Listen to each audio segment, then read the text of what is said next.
Hi, Lauren. How are you? I'm good. How you doing?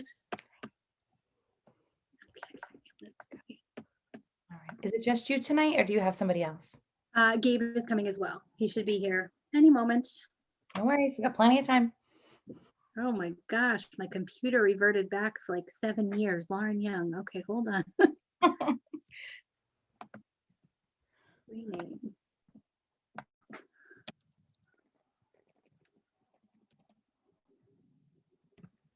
Hi, Kathy. Hello. Let me know if there's anything you need. Hi, Okay. Peter. Thank you.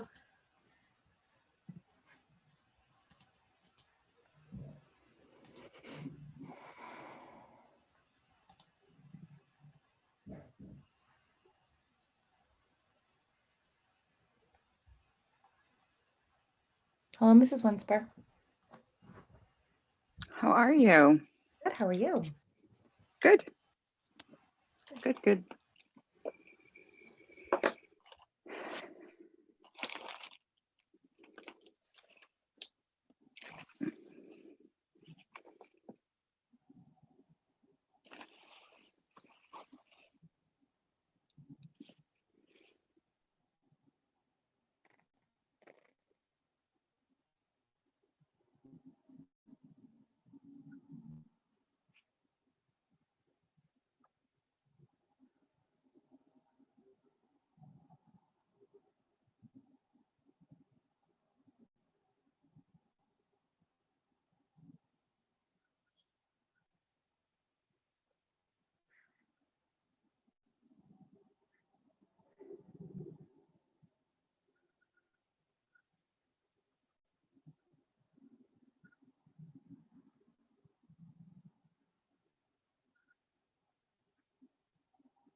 Hey guys,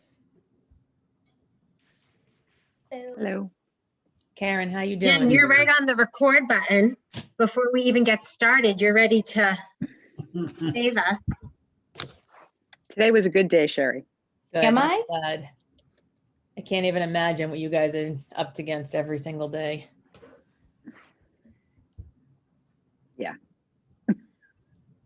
Were the contact?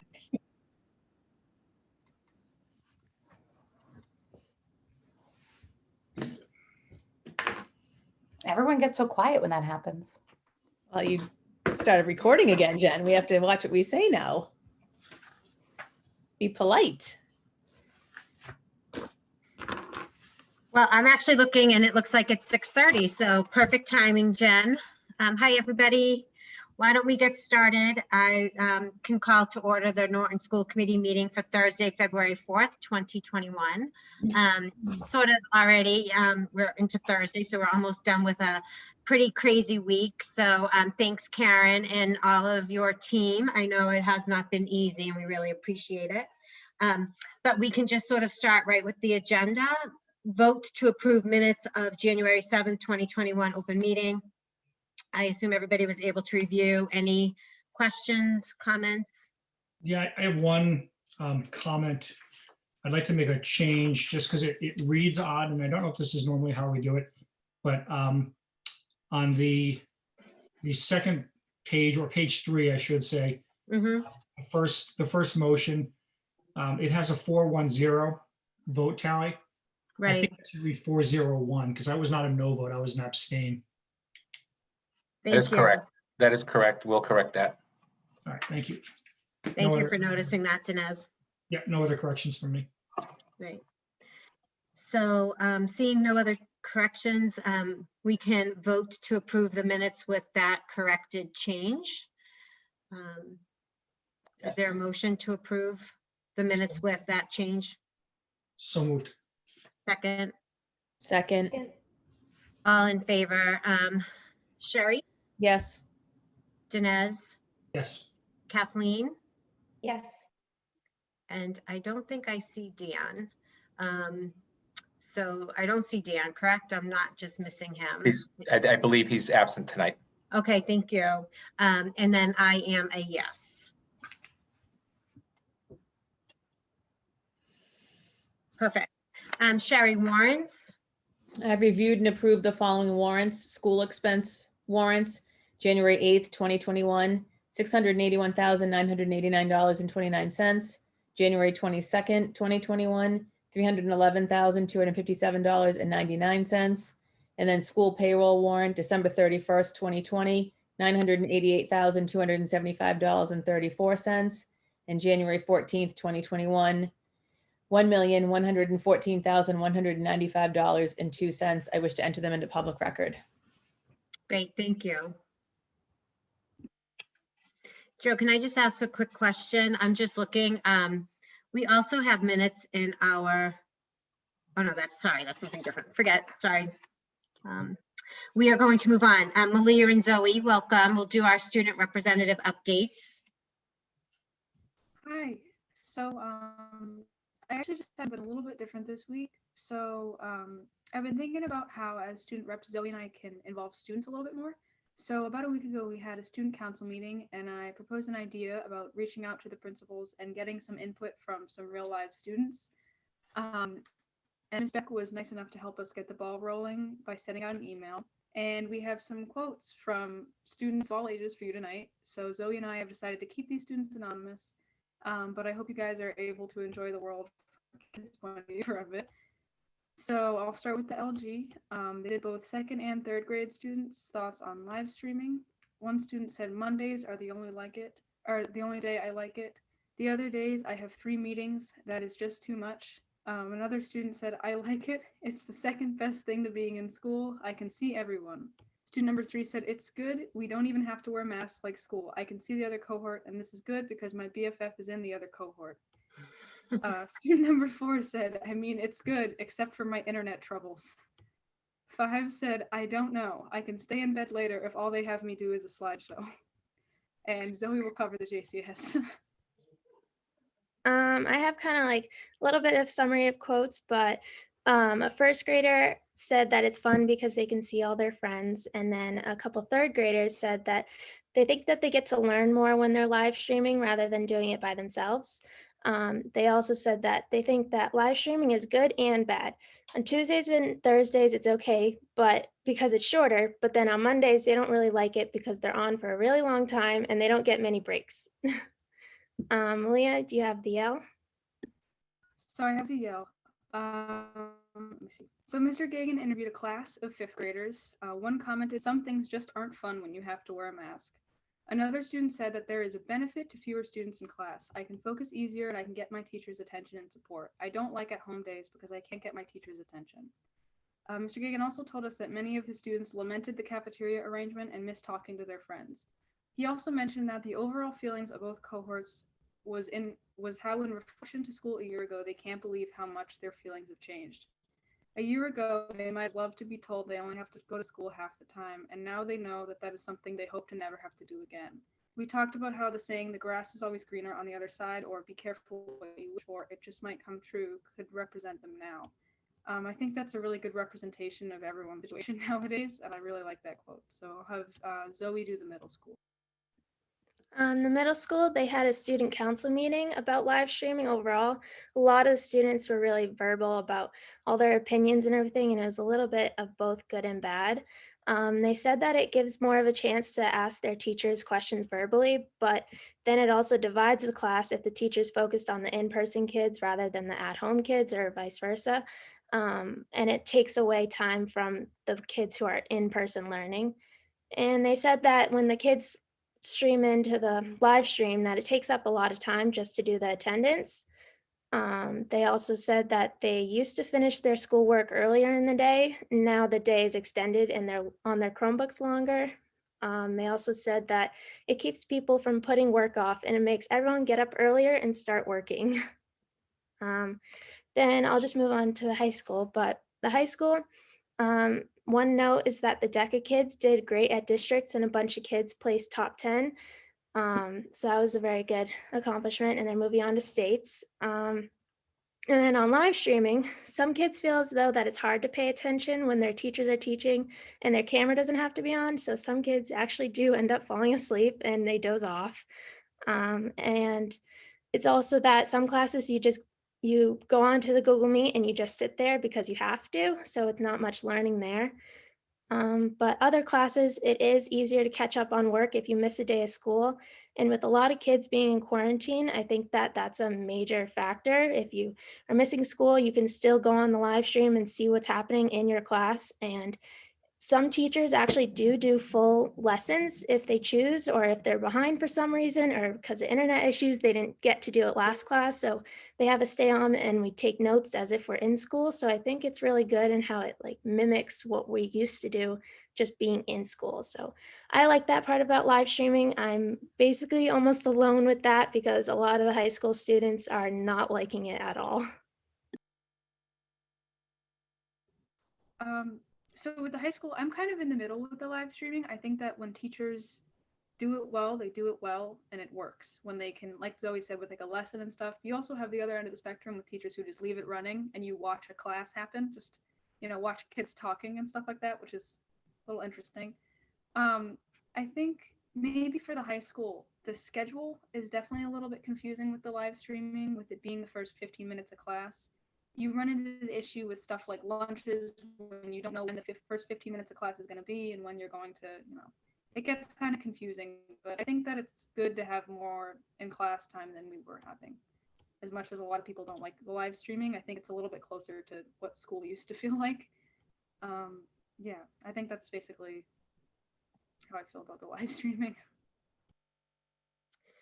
So I think Malia and Zoe, thank you. I don't know if you have anything else to offer, but I just wanted to kind of share a quick thought that I had. I think that sort of sharing information from our actual student body is really helpful for all of us. I think as individuals. I know as a school committee, we're not in the schools. We get a lot of information. We're in contact certainly with administration, with staff, but it's always nice to have our student body involved. And I don't know if this is a document that maybe you could just maybe put together on maybe a Google Doc or something and share it with us, just so we can have some of that as sort of anecdotal data, just to really kind of offer us that insight to see.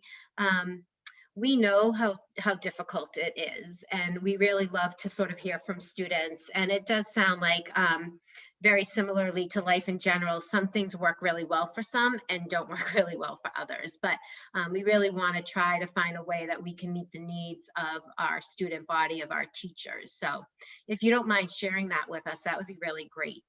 Sure, I would share that. I usually use a Google Doc and I kind of condense it all into one. I'll start sharing that, and I can also CC anyone who wants to be CC'd on the emails too from the actual. Thank you. That would be great. So I don't know, Zoe Malia, if I cut you off before you were completed or not. Did you have any other information to share? I think just one thing was that another little highlight at the high school was that the juniors and seniors got welcomed, or the high school welcomed many alumni from colleges, and they provided advice to us as juniors and seniors. So that was something really interesting, and we got to see those kids who left and went to college or stayed at home and did remote college, but it was really interesting. So that was something fun that we did. But overall, no, I think we're all set. Thank you. Well, thank you for sharing updates. Any comments? We really do appreciate all of the work that you're doing to sort of gather all of this information and to give us updates at the schools. I think that in the midst of these really difficult times, it's nice to know. I mean, we clearly always want to be the best we can be. So it's really nice to know how our student body is feeling, how our teachers are feeling, and staff. So thanks for kind of representing our students. We really appreciate it. Carolyn, I just have a question. Sure, Sherry. I know we've talked about this before, but, and girls, I love how you kind of brought the students' outlook into things, but I wonder, because I have 2 high school students, and it always drives me crazy when I peek in their rooms when they're doing work and everyone in a live stream has their video off. To me, it would seem very difficult for a teacher to teach a class when kids are not in front of them. Is there a way to find out, and I don't know, maybe it goes more to, I know Ethan and Amy on the call, to know how teachers are feeling about that? To me, I just don't know how they can teach when kids are all hidden.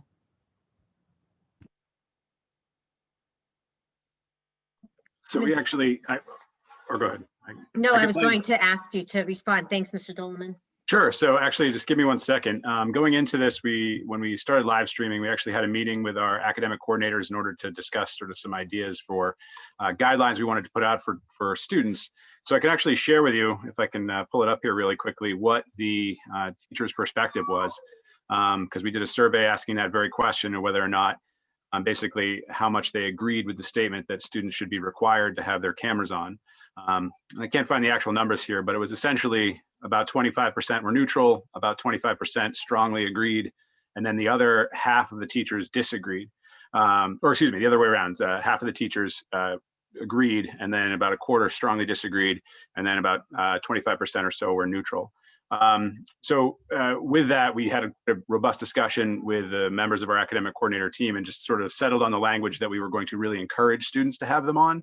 But we still felt that it was important to give students the opportunity to not be on screen if they kind of got out of bed and were projected in front of their classmates and those types of things, that it would do something to present or to protect and stop some of the anxiety that they might feel about joining the class. And ultimately we said if they joined the class with the camera off, that was better than not joining the class because they had to have the camera on. And that's kind of where we landed with it.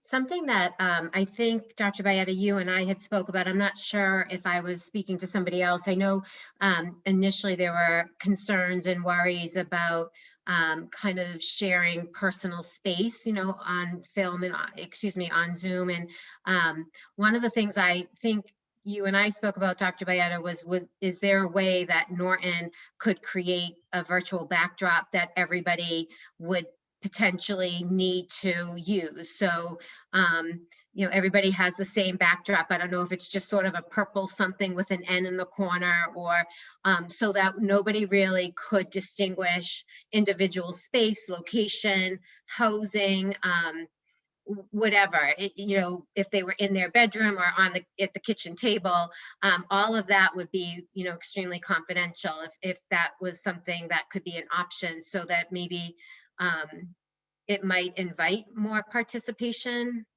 using turning on their cameras. I don't know if it would or not, but I do sometimes think, even me, I kind of have to look around and see, what's kind of sticking out, and does my, background look appropriate? So I think that maybe for students, it might be something to consider. Yeah, I'll talk to the tech department to see if there's an opportunity for us to send something out to all students that they could then choose if they want to actually use it. Mhm. Easy Also, enough. I just want to mention too that Google Meet actually already has that feature where students can go in, they can blur their background, or they can choose another background. Sometimes Joe's on the beach and, Casey's in a field of flowers, or, you could pick something that kind of goes with your mood Yeah, too. So that was I one of think the conversations. Zoom does it too, of course. Yeah.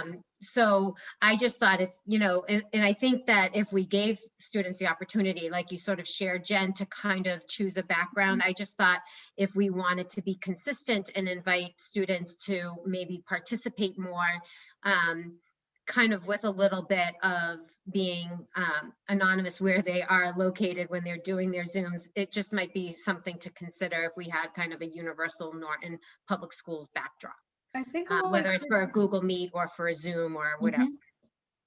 I think a lot of kids also like the backgrounds. Like I know I have a lot of classes, like we're a ton of kids will start picking like one background and then we'll all have it as like just fun. Like we'll all do it. We're like, okay, we're all in flowers now. What are you gonna do about it?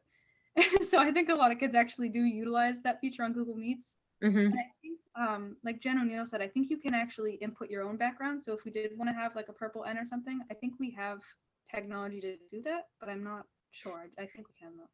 Yeah. I didn't mean to hijack the student rep update, but it's just since it was brought up, and Ethan, I appreciate you answering. I kind of put you on the spot there, but I just want to make sure I heard you correctly. So 50% of the teachers thought that kids should be on video.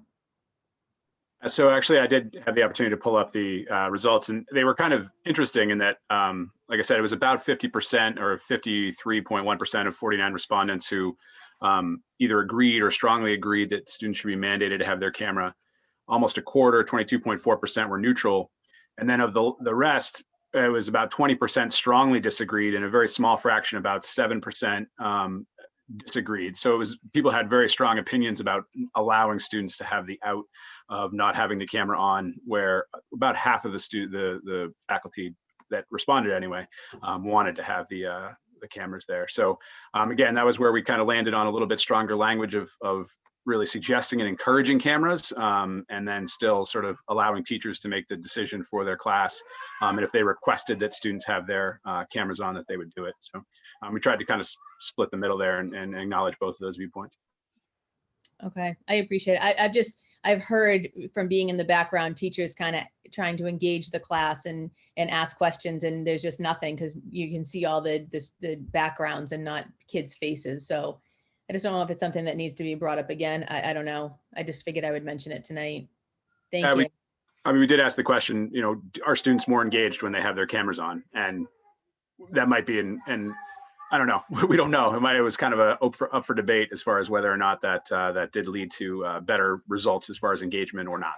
So that's where we were. Thanks, everybody.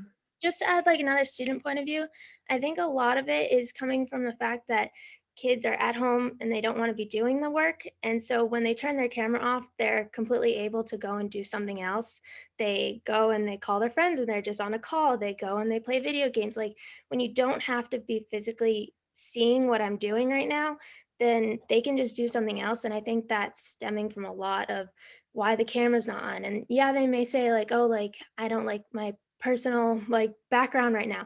Change your background, like you have that option and they know that, but I think a lot of it is just that they don't want to do the work, they don't want, or actually some of the teachers actually do project our faces on the screen and they think of it as a way to have the whole class engaged with each other, but it also creates some anxiety for some kids that, oh, my face is on the whole screen, everyone can see me. So I think that's another thing. But even on Mondays, when everyone's on the Google Meet, no one turns their camera on just because no one wants to be doing it. So I think even if there was a little bit more push, then it would be a little better. Like some teachers are doing it. If you say something, if you have a question, turn your camera on and then ask the question. So that's getting some kids a little more involved, but it's also that they're not involved when their camera's off. I think a lot of it too is like you just said, like the anxiety point of view from it, where it's like I do have teachers who project it onto the board. I'm like, I just don't need that. I'm in my pajamas, like I'm at school, but I'm not prepared to be at school. I don't want to be on the board. And so it's stuff like that. Like I turn my camera on because I feel bad because, you know, if you're a teacher, you don't want to teach to a bunch of gray ends. You know, it's not engaging. But I think that at the same time, maybe like Zoe said, like maybe turn your camera on when you want to answer a question or something. Like there's ways to be engaged without having to have your little Zoom square open the whole time, you know? We can get more people engaged like that. I think it would be nice. I think for me, I'm sorry, Mr. Dolan, go ahead. Oh, no, just for other context too. I talked to 7 or 8 principals who are having schools that are in schools that do the same model that we're now doing with the live streaming simultaneous with that. And it was really a mixed bag. There were, I think, 3 schools that required cameras and then 4 or 5 that didn't. Some of them also talked about sort of connectivity issues as well, as that the camera with the voice and the feed of the video makes it laggy. And that was something that they wanted to allow for students to really have the audio. So it was a little bit all over the map. And I don't think there's necessarily one agreed upon way to do it. Yeah, I don't know if we'll ever sort of have this definitive answer. I think this is, again, sort of a personal choice in a lot of ways. I think something that both you and Malia and Zoe said kind of just captured my attention was that a couple things that actually kind of maybe made me feel a little bit sad or a little bit just, it made me stop to think like we have to rethink this, is that you sort of made comments like students are sort of in their pajamas and they don't want to do the work. But bottom line is that we are still a school. And whether students are sitting at home at 8:30 or sitting at a desk at 8:30, the sort of expectation, and I do understand exactly where you're coming from, and this is sort of that place where we need to figure this out. The expectation should still be that the students are going to perform up to their abilities, up to sort of the expectations set by the classroom teacher, whether they are sitting at home or sitting in front of them at a desk. And that kind of is maybe something we need to think about more, is how do we get students to recognize that whether they're doing a remote day at home or they're in front of the teacher, that the accountability should still be the same. I don't know where that comes from. I don't know. I guess that's the part that just kind of worries me a little bit, is that kind of the remote days of the hybrid option are being kind of seen as just sort of no days, when that's really not the goal or the expectation. So I think you just sort of raised some really important points, just really things that we should really be thinking about and considering. And I can imagine that sitting at home in front of a computer is extremely different. We're all doing it. We're doing it for our jobs, and we're doing it for sort of things that we've never used our sort of connectivity via the internet before. But I think we just have to think about that a little bit. Ms. Gallagher, just Sure. This is a very interesting discussion because it has a lot of issues that administratively I know we've spoken about, I know the teachers speak about, but I have almost zero responsibility or zero authority on what happens in someone's home. This is a parent issue as far as I'm concerned. So I'm just going to say it because I always get into trouble for saying parents need to parent.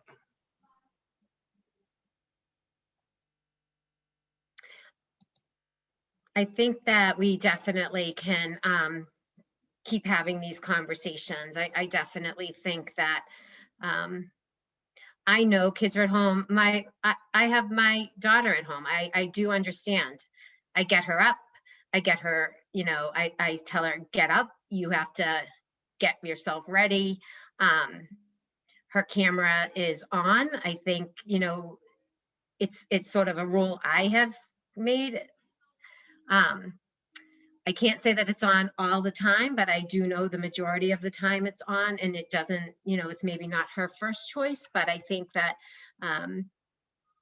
yeah, I don't know the answer, but I think I don't think we can rely on parents too, just a parent, because the issue is you're having a difficult time telling your kid to do that when nobody else is on camera.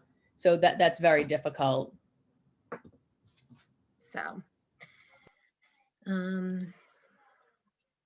we definitely are going to continue to have conversations about how we can move forward during a pandemic. I mean, let's face it, we are in the midst of a pandemic. We can hope that the vaccine is going to solve all of the problems of the world, but considering that the vaccines are pretty hard to come by, considering that our teachers and staff are still not on sort of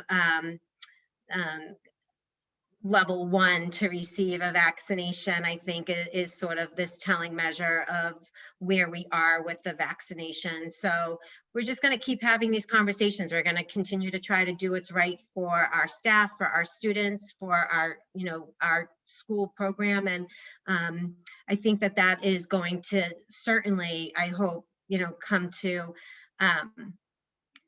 we're almost reaching a year when this happened. I'm hoping that, maybe next year, the start of our, fall start, that things will be looking different. That's a hope, but I'm not exactly sure that things are going to be looking different anytime in the near future within the next few months. So we just have to think about how we want to move forward. But I really appreciate everybody's input, and we probably could talk about this for days, but we won't. So we are going to just move on to our next discussion. Ms. O'Brien is here. Dinah, would you like to join us and talk about the municipal projects? Sure. Good evening, everybody. How are you? Thanks for joining us. Thank you for giving. I just wanted to take up a few minutes of your time. I know you have a big agenda, but just to reach out to you all and to your audience, the municipal projects are moving forward. The selectmen did vote at their last meeting to bundle all 3 of the projects together: the school athletic fields, the municipal center, and the senior senator community services center. They will be going to the municipal election on the 10th of April, and then to town meeting on May 8th. They need to pass at both of these venues in order to move forward. We have a very good project going here. We are trying to meet the needs of the town on all levels: the schools, the municipal center, and our seniors, as well as those who use our community services such as veterans, recreation, and our food pantry. This is the first opportunity in quite a long while that we've had to address all of these together and come together actually as a community to move forward these projects. I did have the privilege of going to the LG Norse parent-teacher meeting the other evening, which was a really fun group. A lot of good people there. I'm speaking with the Yell group on the 24th of this month.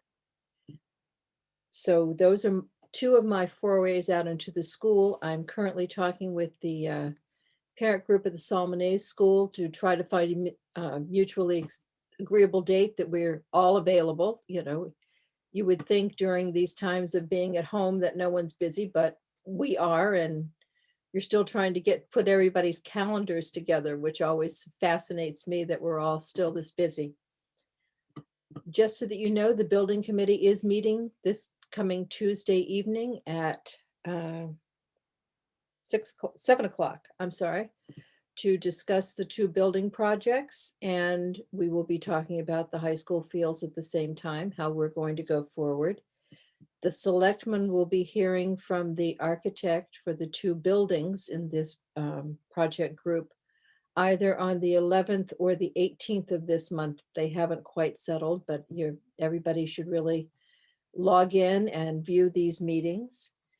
I have been in contact with the Council on Aging Board, the Board of Selectmen, and the school board, looking for all of your support. Building committee is willing to go anywhere you all need us to go to answer any questions and to participate on any level. It's up to the boards to really get the word out. And we know that you guys are going to do a really great job. If there's anything that we can do for you to help spread the word, please let us know. Shoot me an email, drop me a call. And that was really what I wanted to cover, just kind of to introduce myself and to say, you know, here we go. It's going to be a really quick ride, but I think it's really going to be good for the town of Norton to everybody to work together and move these forward for our community. Dinah, would you mind if I asked, I know that not everybody, I know there's a lot of information on social media for sure in regards to the project and information about that. If people are not connected to social media platforms, is there a website? Is it on the town website? Is there somewhere where we can just sort of announce where people can receive the information? Yes, and it is on the become town better? hall. It is on the town hall website, and Dr. Okay. Ayada has been gracious enough to help us put it on the school, you know, to get it up on the school when the time is right. People can, you know, as I said, they can shoot me an email, you know, drop me drop a call. Be more than happy to talk about it. We are Perfect. on Norton for Everyone on the Facebook pages, and I know it has been discussed in the Norton social media. I try to kind of lurk around and see what everybody's saying on that, so I can keep up to date. We're looking at putting flyers. I've been working with the architect on the municipal side, you know, on the building part of it, has put together a lovely 4-page flyer that includes the school fields, the town hall municipal center, and the senior community center, all in a very compact, you know, design that people can get the feel of the layout and where they're going to be. And looking forward to posting that. We're thinking about putting some pamphlets in the little library outside of the town hall, you know, that's what it's called, the little library right outside of the town hall. And then, you know, because it's very odd to try to do this in a world where you can't physically go places and talk to people. So we're looking at meeting with school groups, American Legion, veterans. The Recreation Department and the Veterans Agent have been very helpful in trying to connect us up with various groups who are still actually meeting via social media. Mhm. We can get the word out. That's perfect. Does anybody have any questions or comments, anything to add? I'm just going to add, Dinah and I met, and I think one of the things that, and I don't know, Dinah, if you're there yet, but I was trying to put together a cable show. I usually have pretty good access to Shane over at Norton Media, and so we were trying to get together a show where maybe we could use our pictures or our design models and kind of do it more like a 6 feet apart, like, and everybody just takes 7 to 10 minutes and presents the projects each, and gets it out there. So I was looking at the, I think you typically can do it around 4:15 in the afternoon, and we would go over to Norton Media, do the social distancing and all that stuff, and be able to stand next to, for example, in my case, I have a design. I could put it up, show X, Y, and Z, show the cost, all of that. I know you can do it on that, and I know you have it on that side too. I've seen some we do. renderings. And then it's just there for people to know the facts, and then they make a decision on those, on whatever they think. I think that's a perfect idea. I know I've been speaking with Charlene at the town hall about, you know, seeing how we can put together a community Zoom meeting, you know, just get comments and things. But yeah, oh yeah, no, when you get that set up, please let me know. I'd love to come. Yeah, I'll get you a direct answer tomorrow, but I think we're looking at the 23rd of February. 23rd? Yeah, Okay. at 4:15, and I'll add you into the loop. And then we can talk before then about what to bring and the best format. I mean, the idea is to just do a quick presentation that gives people, you know, a rendering of what the project looks like, and then cost, and then you can always have cable just constantly rerun it for us. Oh, that's And perfect. then we could, the idea. Yeah, count me in. It's a great idea. So seeing no other questions or comments, Dinah, thank you. I know this has been a lot of work, so we definitely appreciate you joining us tonight, giving us the update, and thank you for going to the different schools to also share updates with the parents in those schools as well. So More than happy to. They're great groups of people and really fun to work with. So Great. thank you very much. Thank you for your support. Looking forward to working with all of you. If you need me again, give a shout. Thank you, Dinah. Have a good Thanks. night. Have a nice night. We are going to move to the Norton High School Academic and SEL Interventions, Mr. Doleman and Ms. Benner. Hi, everyone. So I'm going to take point on the presentation for this evening. If it's all right with everyone, I'm going to share my screen. This was included in the materials for this evening. I'm going to be talking about a concept primarily called MTSS. It's multi-tiered system of supports. So let me just pull up my screen for one moment. Second.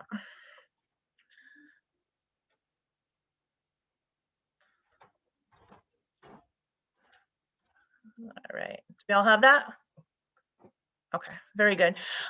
So this is a concept that we've really been trying to roll out at the high school since last year. And then fast forward to the pandemic hitting, it becomes all the more important. So these are the pieces I'm going to cover in tonight's brief presentation. Just go over what exactly MTSS is, how it connects with our school improvement goals, and how exactly we've been implementing it at the school this year. So MTSS is, just again, kind of one of those buzzwords, but it's a matter of systematizing the way that we respond to students' needs. So like I said, even these days in a pandemic, you can imagine that our student needs have multiplied. They're varied. They are sometimes difficult to quantify. So we're doing the best that we can, whether in normal times or in these days, to kind of fill the gaps that we need to fill with our students.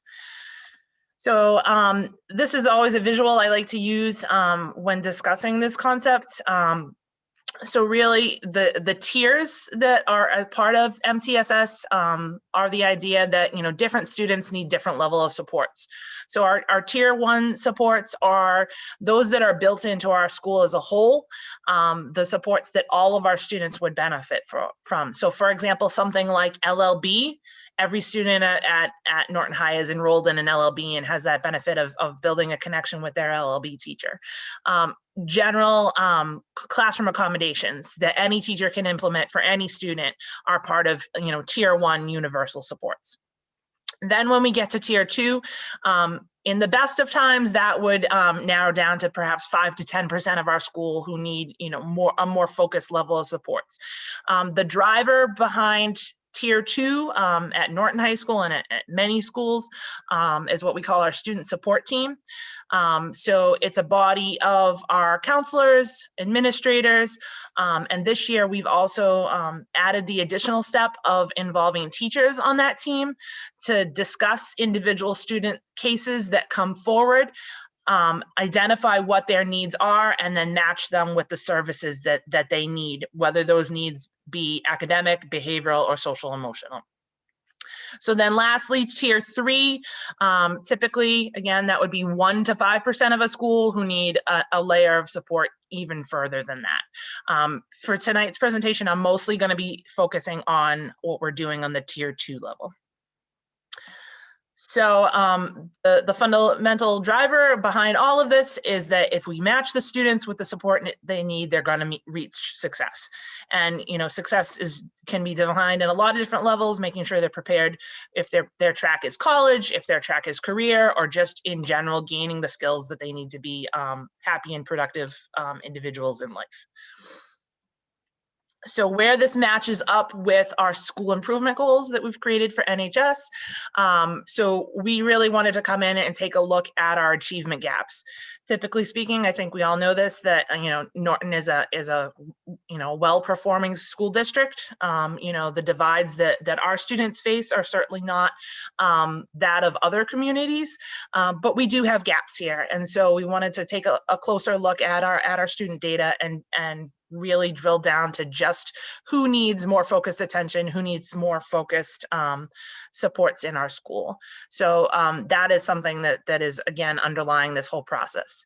So to drill down further, what we've done this year is really articulate what we have available for those students that struggle. So this might be a little tricky to see. I can try and zoom a little bit, but hopefully folks will be able to get the gist of this. So basically, we've, again, divided our different interventions into tiers.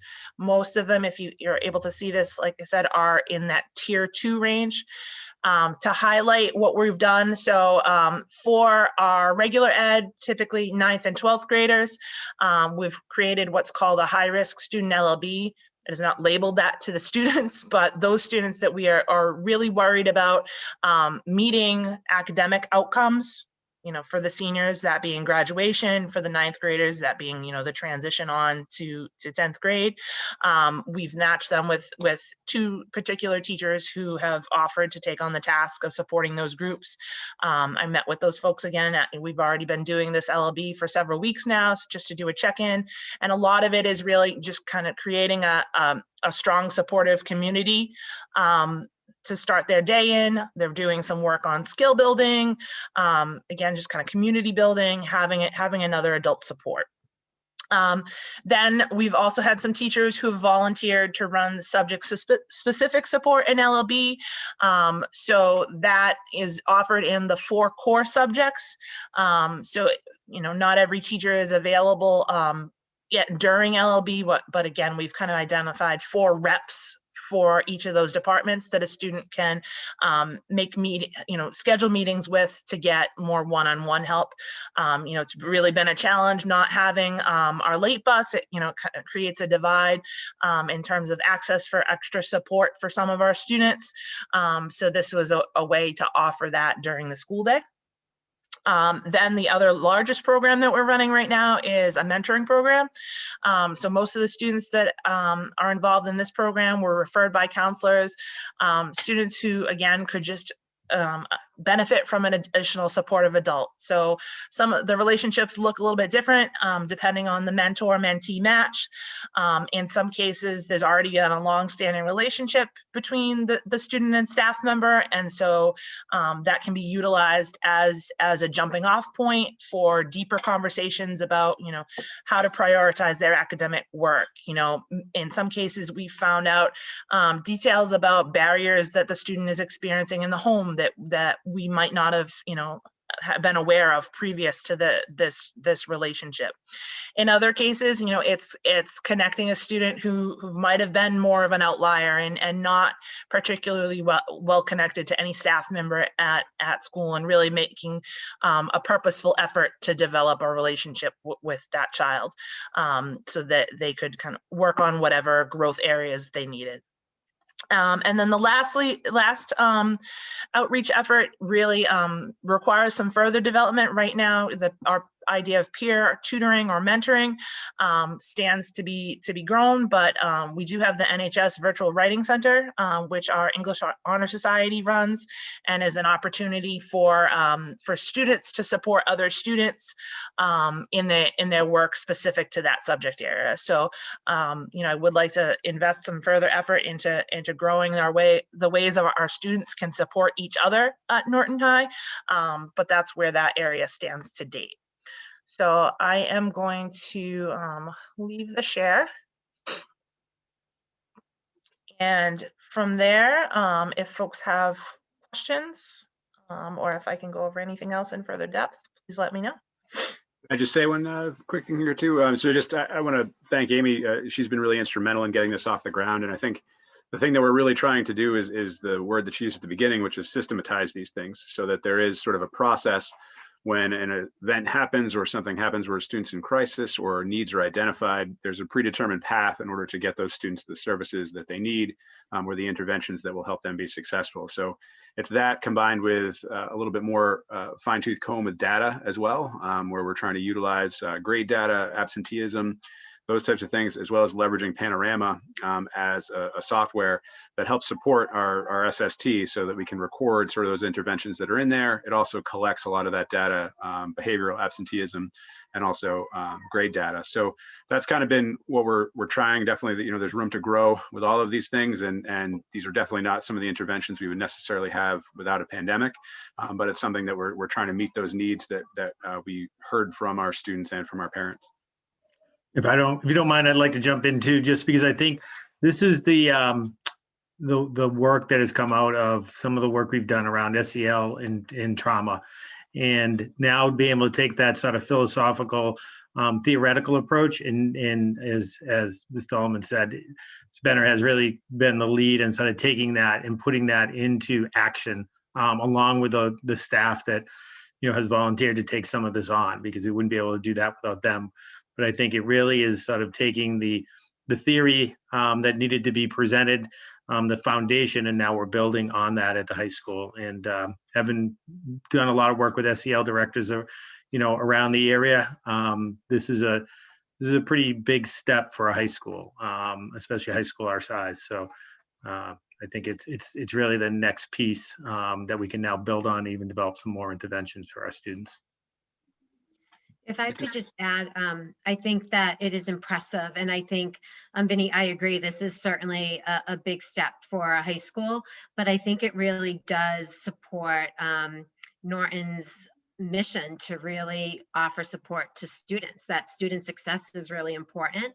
And we really have to have those sort of pieces in place to offer that support. I think, Ms. Benner, I thought, and I think, Vinny, you might have kind of shared it. You had said that there are reps in each department that offer support. So they're doing that as a volunteer basis. Is that, I just want to sort of send a little shout out. I think we all know that we really do have a great staff in Norton, and I hope that they recognize, especially as a school committee, as the chairperson of the school committee, how much they're appreciated. But I think it's just another representation of staff really wanting to care for the students, ultimately to offer the most optimal support systems that we can, especially during a pandemic. I mean, you know, anybody who's really following SEL, really looking at kind of crisis sort of management, those kinds of things, we know that people are struggling regardless of age during this pandemic. So having something in place, having a staff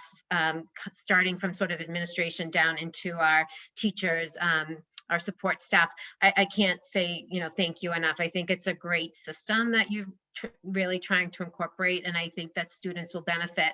And as you shared at the very beginning, our main goal is optimal success. So thank you for all of your hard work. Really appreciate it. Is there, oh, sorry, go ahead. I was just going to underscore one more thing just to that point that you mentioned, and Amy mentioned it in part of the presentation, but the outpouring as far as staff involvement in our SST has been phenomenal. I mean, we regularly have 15 teachers come, you know, out of their time in order to offer perspectives on students, including, you know, teachers who are invited if they have students who are being presented or they're presenting a student.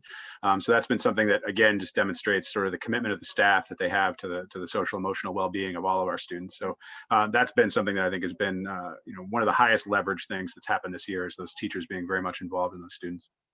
And I think coming from the counseling perspective, I think the counselors feel that there's pieces in place now that they can, you know, work with their peers and offer support to students in a different way, allowing some different options and getting different perspectives than maybe they just would as a counselor meeting with a student. So I think it's really built some of that feeling of team as well. And I think something in Norton that we pride ourselves on is that we really do try to be leaders. And I think when we were talking about SEL years ago, when it wasn't sort of a pretty common topic, you know, we were talking about it in our district. I think we started to have these really deep discussions about how we can support our students in all sort of sections of their lives. I think that this is just another indication of that work, that SEL work, and maybe really does sort of once again put Norton as a leader in really supporting SEL and our students. So thank you for that. Dr. just have one Bayana. comment. Is there a way, so it's mostly teacher driven and what the teachers see.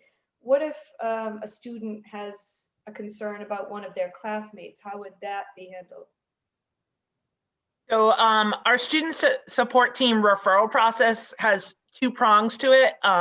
If it's a teacher that is the one initiating the referral, that goes to the counselor, and then the counselor acts as a case manager and gathers more information from the whole team of teachers.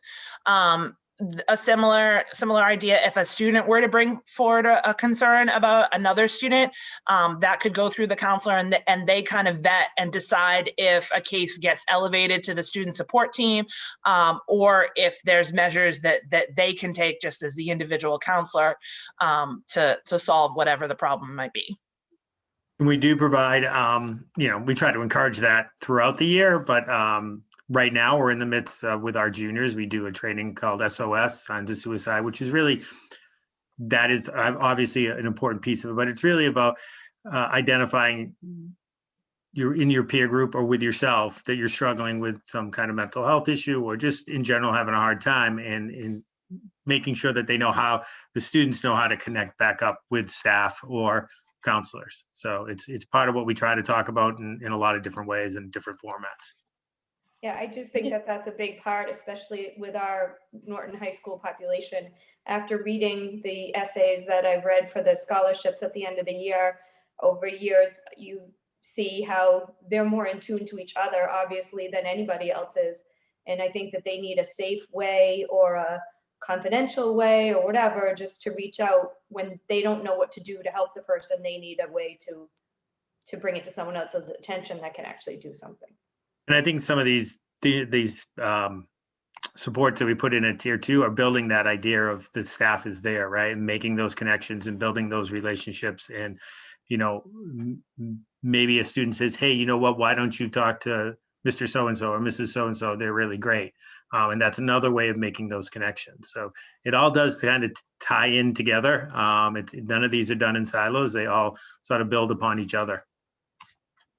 I just want to say, I think this is great. It's nice to see something like this, and I appreciate everyone's work on getting this going. I mean, it's always so impressive how well Norton staff really goes above and beyond for the mental health of our students.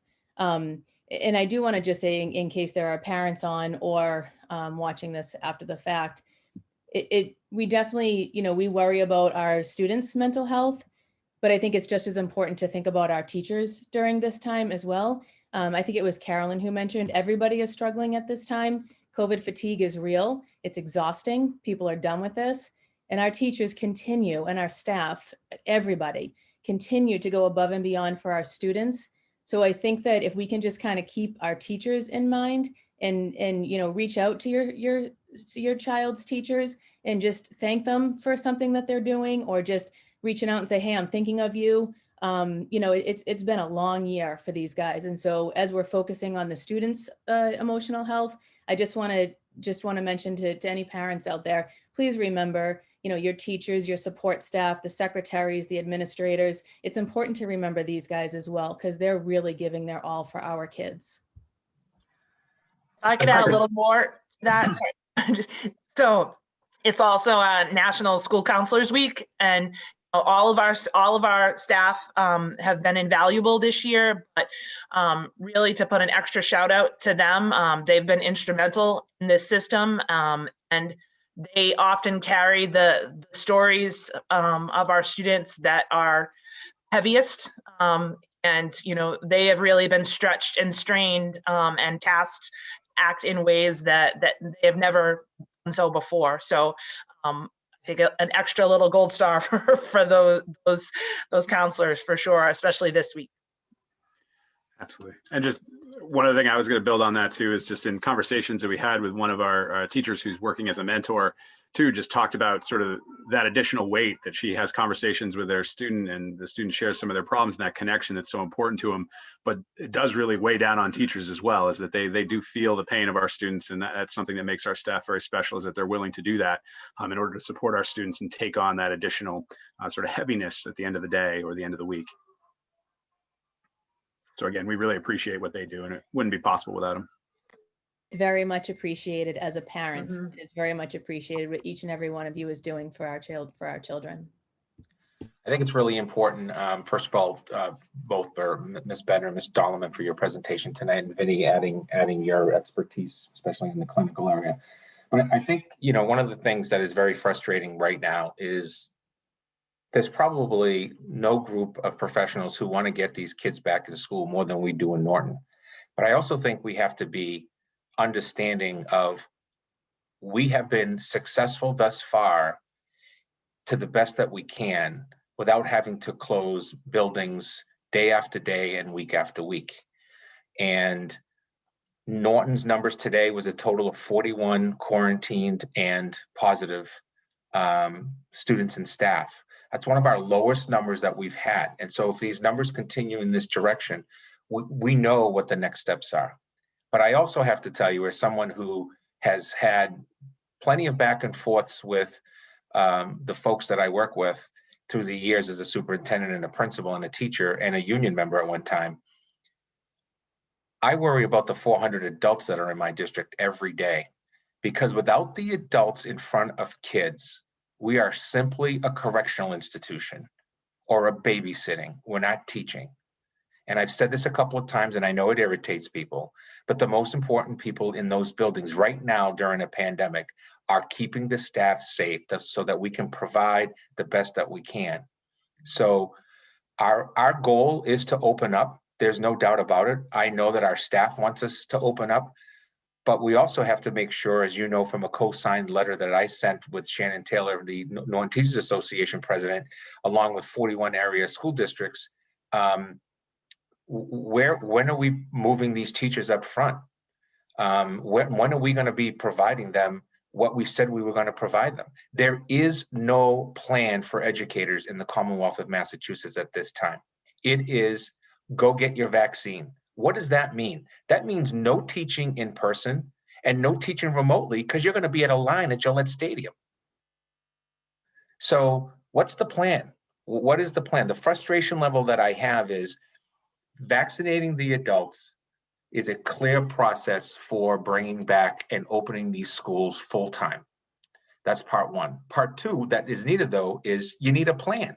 You need to know. And as you know, I gave the staff the opportunity to use the Monday afternoons. Why did I do that? Because if the teachers all are out by handfuls on Tuesday or Wednesday, you're not going to have school.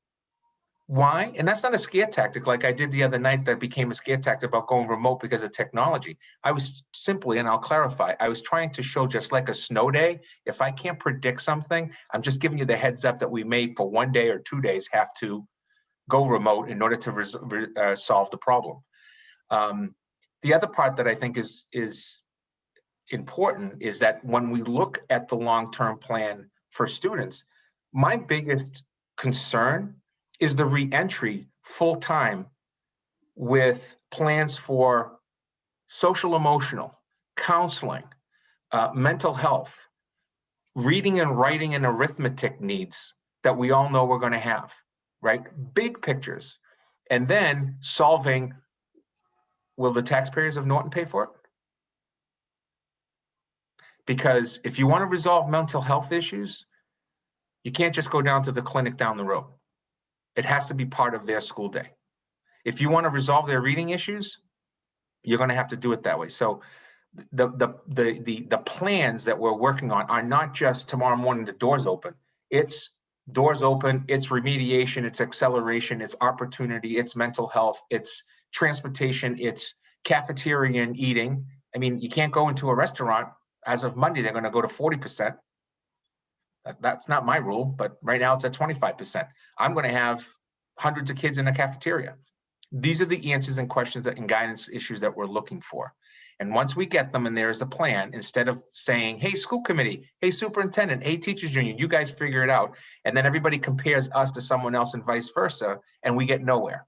There should be a comprehensive statewide plan for vaccinating educators. And that's how we open up without any side issues.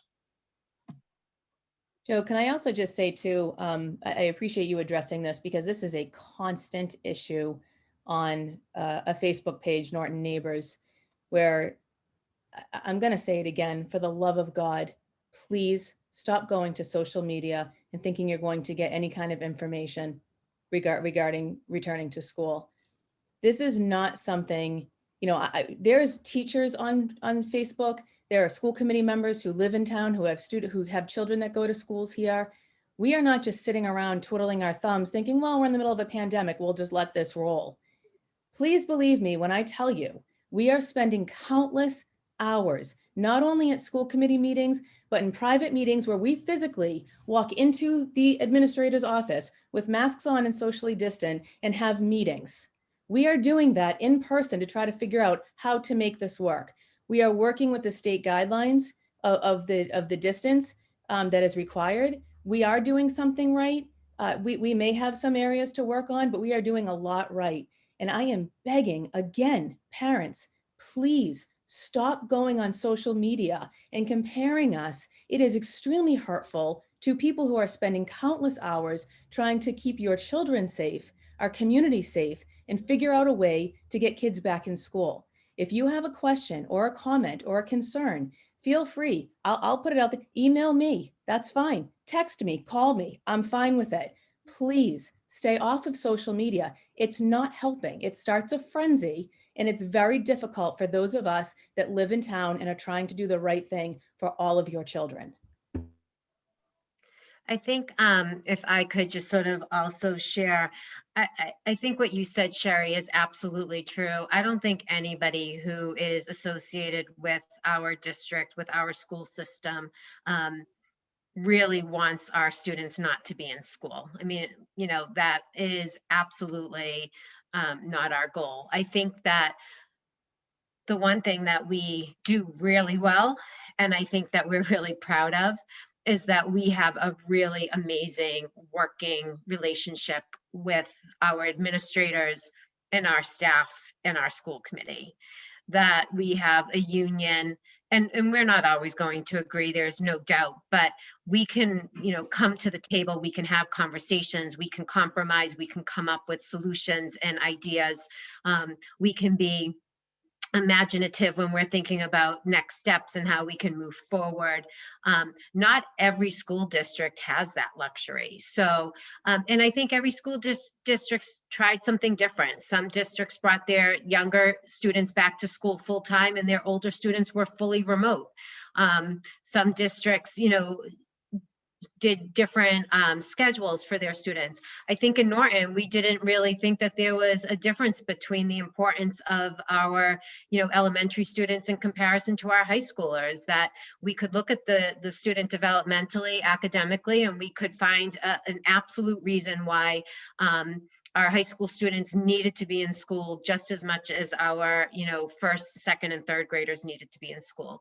And I think we all know that not just sort of in Norton, not just in Massachusetts, but I think in every state, we know that we're going to have students who are going to need to have that extra support when they do come back to school full time. That this is not an option that works for all students perfectly. So I think that that is sort of referring to what Dr. Bayetta said, was we're not just going to open Norton back up full time and say, okay, everybody come on in. We know that there's going to be a need for additional supports when it comes to social, emotional, and mental health, when it comes to all of the remediation of support for academic learning, for math, for English, for all of the sort of subjects that students are going to need that little extra support, those little extra opportunities to kind of do that catch up work. So we get it. I don't know. I really don't know how we could have done it any better, in all honesty, in regards to the schedule we chose. We had multiple conversations over the summer, hours and hours of conversations, really thinking and looking at schedules and how we would bring kids back. We had parents involved, we had administration involved, we had staff involved. we really sort of had a lot of different ideas and options, and we came up with an option that we thought would work best and meet the needs of our population the best. And I think, again, we can all say there's been growing pains. We hear it. We try to change things. We try to make things better. We are continually having labor management conversations so that if we can and when we can make things different, that we will make things different when it's possible to do that.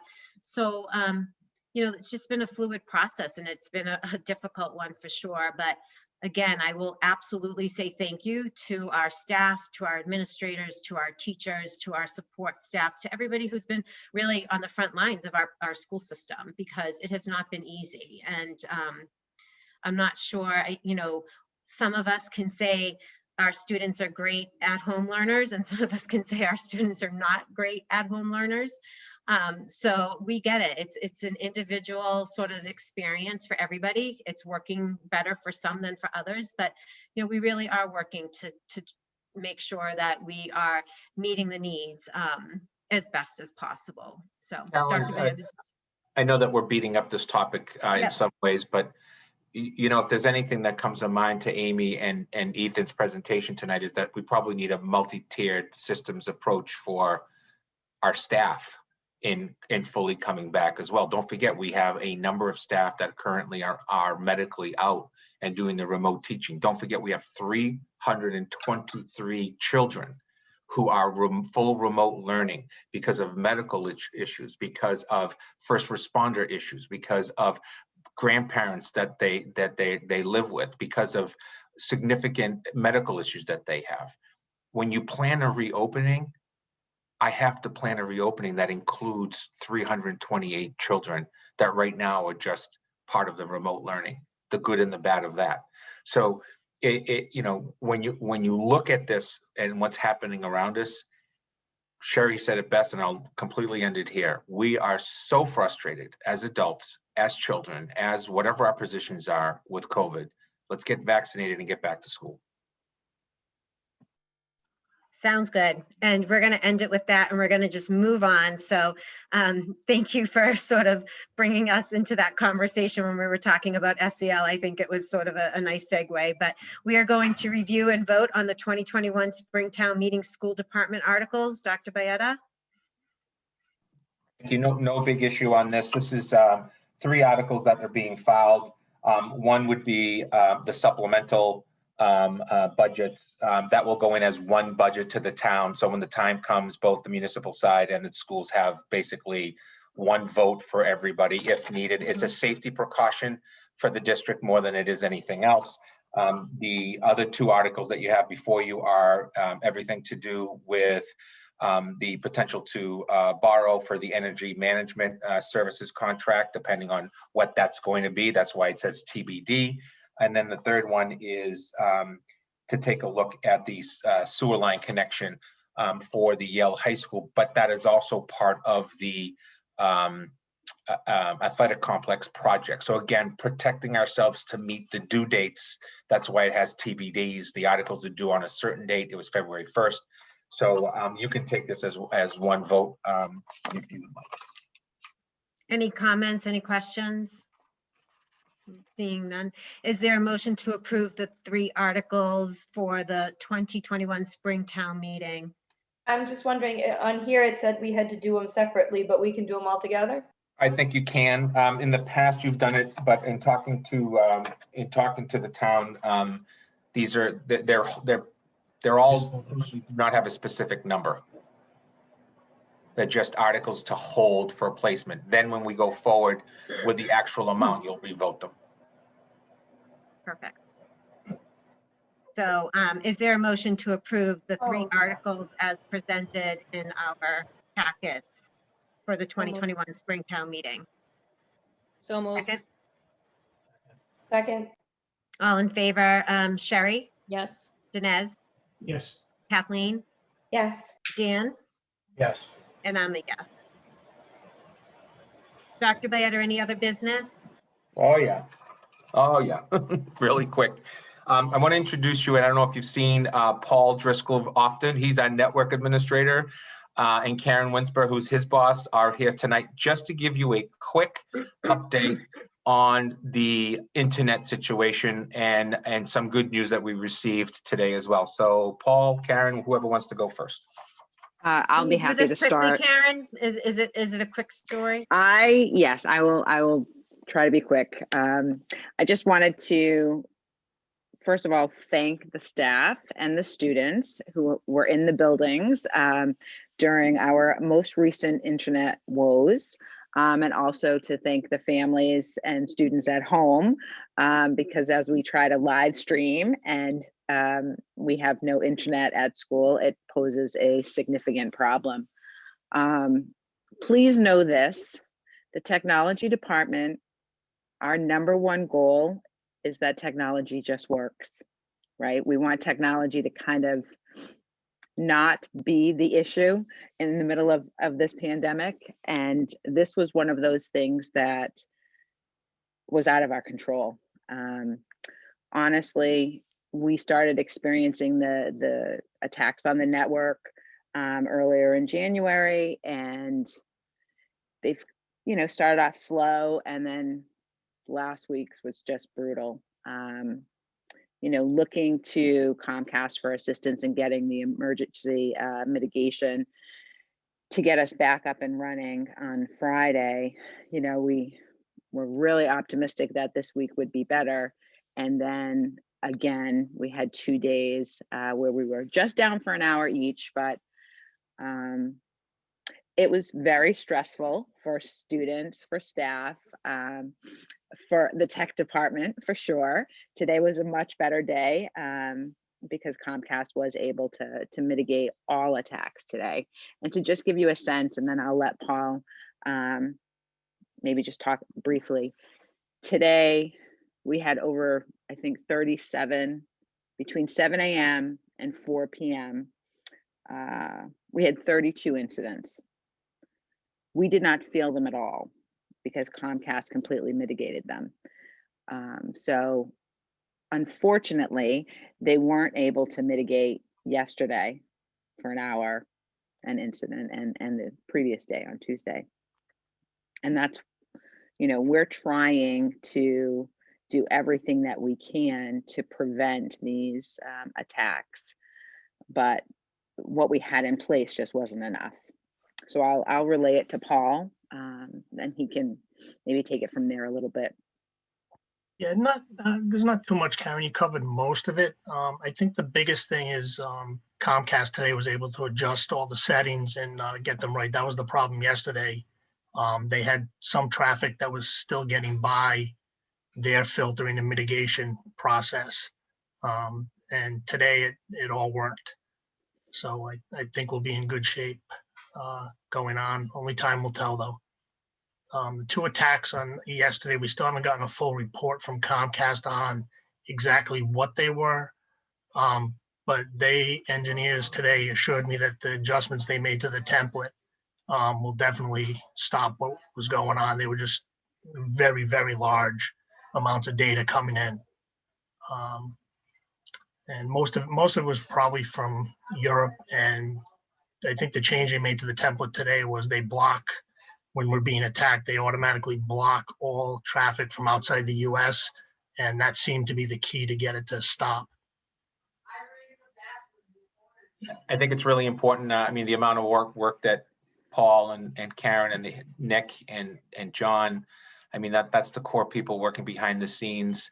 And then you have Chris Shalingo, who's doing up front with the teachers and the staff. But, at the end of the day, all of bringing everybody and tying everybody in, first of all, we have a mitigation plan with our provider, a signed contract with them. They recognize that the emergency charges that they were giving us wasn't the best way to go around business. So I want to thank them publicly for crediting us on that. That was almost $20,000. And then I think the third part is that I found out this afternoon that there are a number of other districts that actually this week, this issue started for us. It started last week, and we know of at least 2 or 3 that it started pre-COVID and COVID. So lesson learned, if you will. We are asking for reports for a number of different reasons. We want to share it with state police and then potentially Homeland Security. We just think that's the right thing to do. If they can't do anything with it, then so be it. And then we will continue to work to address other means that we can to protect, if you will, for lack of a better word, and stop even from mitigation taking place. So it's insurance plan to insurance plan to insurance plan to make sure that this happens less and less every day. And thanks to all the work of the team. Appreciate it. I just have two questions on that. The first one is, so from what we heard from before, they weren't getting any information from us. So as far as student records and all that, that was all safe. This was just to disrupt the service, correct? Yes. Okay. Yes. All right. And my second question is, so when I was substituting at one point and we lost internet, I lost my class, and I had no way to tell them that I had lost them because again, as a substitute, I didn't have the information that a normal teacher would have. I know we make the phone call home to tell everybody, but is there anything else that teachers can do, or is there any other way that the students are told other than the phone call? Because I know at least one of us didn't even get the phone call, or it came through blurry or something. So how do we, is it just a phone call that's going home, or what else is happening to let the kids know that this is what's going on? Pretty much it's the phone call, text message to the families. That's the one way that we can go about doing it. At the building level, Joe. I mean, the administrators at the building level are notifying staff, and we're notifying and trying to keep the administrators up to date. But Jen O'Neill fortunately has made the calls for us when the tech department has been kind of all in trying to figure out how to resolve the issues. So if there's somebody that we're missing, then that's something that we need to revisit and maybe take a look at. I've I know, become the queen of bad news. You what? I've become the queen of bad news. Well, just bad news. I don't know about the queen part. Kathleen, the other thing I was thinking of was, I know that you're significantly younger than me, but back in my days, we used to cancel school on snow days with the big fire station going off twice. So if you heard two oink oinks, honk honks from the fire station, you knew that school was canceled for the day. So I was thinking maybe we could do a honk honk for the town when via the town when internet goes down. Jesus, Joe, how old are you? I like it. I think it's a good idea. You grew up On a honk? When you grow up on a farm? Yeah, well, My town was oink 3. oink or boink boink or whatever. We didn't have any oink oinks. It was the fire alarm that went off 3 times. Right. Can I ask a very low tech kind of beginner question here? What's the purpose of the DDoS attack? Generally, it's just a disruption. They started off basically as a way to disrupt commerce. If you remember, Amazon's been attacked, Google's been attacked. Now it's become more of just a nuisance tool. It can be used to disguise other attacks, but we've looked at that and there's been no evidence of anything else coming in behind it. They try to distract you with all the extra traffic and then pull something else on the other side. More or less, it's a way to just disrupt everybody's day. I mean, it seems like at some point they would get bored disrupting our day, right? Like it's been an ongoing issue almost every single day now. Right. So what happens is you end up in these lists that get put out to the bots that actually send all this traffic, and eventually they move on to somebody else, which is why we're seeing schools that have had it in the past. Other schools are starting to get these attacks. They can also be generated fairly cheap. I mean, you can buy a pretty big attack for a couple $100. So if you really want to disrupt things, it's not all that expensive. Yeah, I don't know. I mean, I wouldn't spend a couple $100 to accomplish absolutely nothing, right? Like it seems like there's just a tremendous waste of their time and ours. So I'm not making light of it because obviously it's been a pain in the butt for us. I just don't understand the point of it. And if they're looking to like glean something from us, I mean, a lot of our records are basically public anyways, right? So I don't know. I mean, it's costing us a lot of money in mitigation, obviously, and that's a real kick in the butt. But outside of that, I mean, I don't understand the point of these things. And I fully profess at 52 years old, I'm not wily in the ways of computers and the hackers that use them. But at the same time, it just seems like it's just a tremendous waste of time. So I agree. I was just curious what they were trying to get from it. Well, I think it's one of those things where they do it because they kind of want to. You know, they Right. see what they can do. And, you know, I mean, when you're computer and you're tech savvy, you have these attacks, then you can get so far. So then you revamp it and you try it again to see how far you can get the next time. And it's a constant cat and mouse game with these guys. But I feel like shutting down a small school district in Massachusetts isn't a real accomplishment, right? Like no one's going to post in the dark web, "Hey, I shut down Norton." It's not an No, accomplishment. but You might be if you're surprised. successful on the small scale, then you If there's a bring highway, that to I mean, your it's big cities. You know, we could be a test subject for these guys. That's they're trying to hone their craft. Yeah, a lot of times it's not directed specifically at you. They're just picking random IP addresses or all right. So they you're may on a not. list from somewhere. So they may not even know who we are. It's just Exactly. It's just a blind. You know, they'll put out a list of thousands of IP addresses that get attacked during these, and you Right. just happen to be in that bunch. all right. Dinesh Savaz's IP address is the following. Why not? See? What's an IP address? On another issue, thank you to both of you very much and all your work. On another issue, I am taking the athletic complex presentation to the Capital Improvement Committee on the 22nd per request at 6 o'clock. So just informing you of that. February vacation will be a traditional February vacation, so happy early vacation. And lastly, I'd like to finish in some good news, and I'll have some student presentations coming.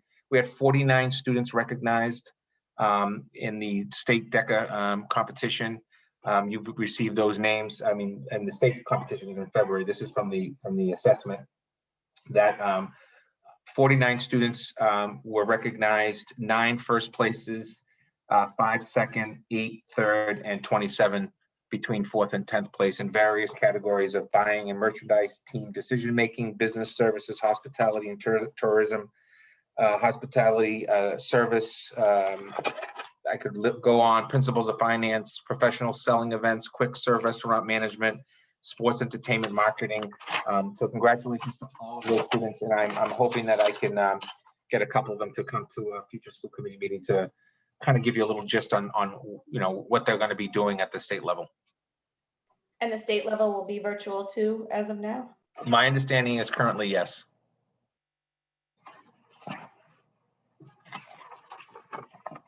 That's all I Sounds have here. So I think that is, anybody else have any other comments, any questions? Well, thanks for the updates. Thanks everybody for joining us. So I will motion to adjourn this school committee meeting to move into executive session. For the purposes of discussions on contract negotiations. For and the under- purposes of discussion on contract negotiations. Thank you for And you will filling not in. be returning. And I will to not, and we discuss- will not be returning to this regular open meeting. So Is there a moved. motion? Second, Second, all in favor, Sherry, yes. Dinesh, Yes. Dan, Yes. Kathleen, Yes. and I'm a yes. Thanks, everybody. Have a you. good Good night. February vacation. We'll see you Good night. after.